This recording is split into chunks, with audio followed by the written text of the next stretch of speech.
Kila sifa njema ni za Allah subhanahu wa ta'ala, Mola wa walimwengu wote. Tunamshukuru, tunamuomba msaada na tunamuomba msamaha. Rehma na amani zimshukie kipenzi chetu Mtume Muhammad, ahli zake, maswahaba zake na wote wanaofuata njia yake mpaka siku ya mwisho. Ndugu zangu katika imani, leo tunazungumzia ibada kubwa sana mbele ya Allah, ibada ya udhuhiya au qurbani, kuchinja kwa ajili ya Allah katika siku tukufu za Dhulhijja.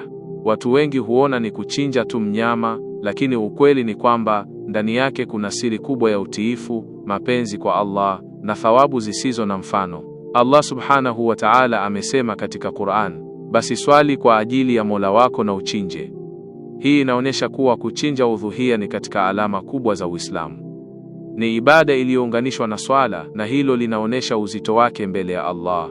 Ndugu yangu, unapochinja kwa ajili ya Allah hauchinjii nyama tu, bali unatoa ishara ya kujisalimisha kwa Mola wako. Na hapa ndipo tunapokumbuka kisa kikubwa cha Nabii Ibrahim, amani imshukie, na mwanawe Ismail, amani imshukie. Allah alimjaribu Ibrahim kwa mtihani mkubwa sana, kumwamrisha amchinje mwanawe aliyempenda. Hebu fikiria, mtoto ambaye ulimsubiri kwa miaka mingi, halafu Allah akwambie umtoe kwa ajili yake. Lakini Ibrahim hakusita, hakubishana, hakukataa.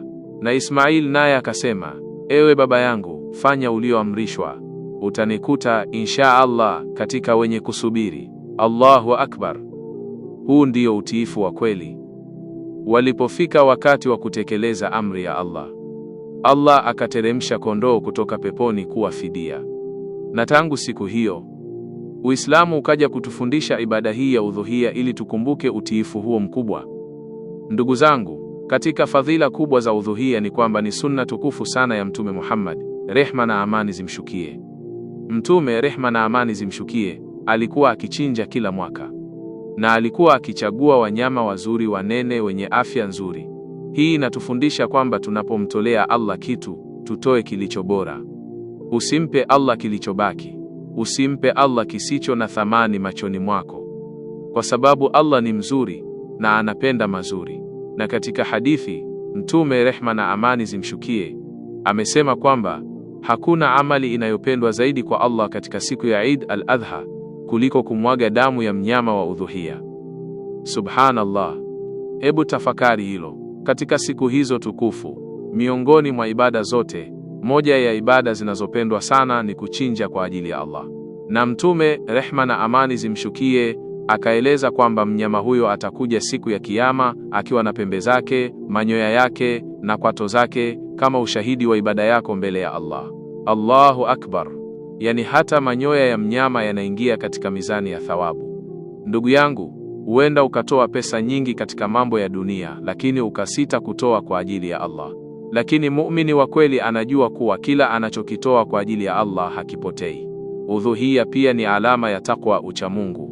Allah amesema, nyama zake wala damu zake hazimfikii Allah, lakini kinachomfikia ni takwa yenu.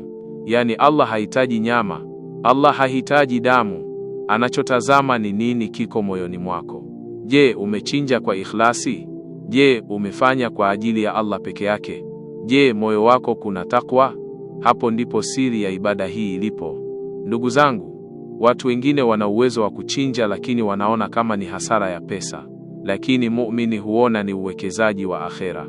Unaponunua mnyama wa udhuhiya, malaika wanaona. Unapomlisha, Allah anaona.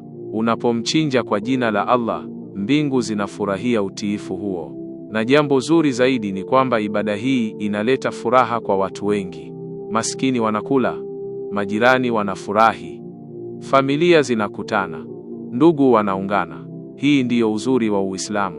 Uislamu unatufundisha kumwabudu Allah huku tukiwafurahisha viumbe wake. Na miongoni mwa adabu za udhuhiya ni kuhakikisha mnyama anatendewa vizuri. Usimtese mnyama, usimchinje mbele ya wenzake, usimnyime chakula bila sababu, kwa sababu Mtume Muhammad, rehma na amani zimshukie, alitufundisha ihsani hata wakati wa kuchinja. Mtume, rehma na amani zimshukie, alisema, hakika Allah ameandika ihsani katika kila kitu. Hivyo hata unapochinja, chinja kwa huruma. Na katika mambo muhimu, udhuhiya si mashindano ya kuonekana. Wengine huposti sana ili watu waone wamechinja ng'ombe mkubwa. Lakini ibada ya kweli ni ile ya siri na ikhlasi. Usifanye kwa riaa, usifanye kwa kujionyesha, fanya kwa ajili ya Allah. Na ujue, huenda kondoo mdogo uliochinja kwa ikhlasi ukawa bora mbele ya Allah kuliko ngamia mkubwa vya mtu mwenye riaa. Ndugu yangu mpendwa, kama Allah amekupa uwezo mwaka huu, jitahidi usikose udhuhia. Hapa kama ni mbuzi mmoja, hata kama ni kondoo mmoja. Muhimu ni moyo wako na nia yako. Na kwa wale wasiokuwa na uwezo, Allah haikalifishi nafsi zaidi ya uwezo wake. Lakini ukiwa na uwezo, usiichezee ibada hii kubwa. Na kumbuka, siku za Dhulhijja ni siku bora zaidi duniani. Ndani yake kuna takbira, dhikri, sadaka, swala, saumu na udhuhia. Ni siku ambazo milango ya rehma iko wazi. Ndugu zangu, tunapoikaribia Eid al-Adha, tujiandae vizuri. Tuoshe nyoyo zetu, tusameheane, tuongeze tauba, tuwaunganishe ndugu, na tufanye ibada hizi kwa ikhlasi kubwa. Huenda hii ikawa idi yetu ya mwisho duniani. Huenda huu ukawa udhuhia wa mwisho tunaopata. Hakuna anayejua ataishi mpaka lini. Ndiyo maana muumini hutumia kila nafasi kumrudia Allah. Na jambo lingine muhimu, wafundishe watoto wako maana ya udhuhia. Wasione ni nyama tu. Waeleweshe kuhusu Ibrahimu. Waeleweshe kuhusu utiifu kwa Allah. Waeleweshe kuhusu kushukuru neema. Kwa sababu watoto wakikulia katika ibada, jamii nzima huwa bora. Ndugu yangu, pia tumkumbuke yeyote anayepitia shida. Wapo wasioweza hata kupata chakula cha Idi. Wapo yatima. Wapo wajane. Wapo wagonjwa. Ukipata nafasi, gawana nao nyama ya udhuhia.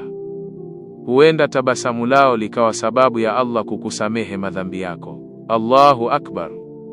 Ni ibada yenye rehma kubwa sana.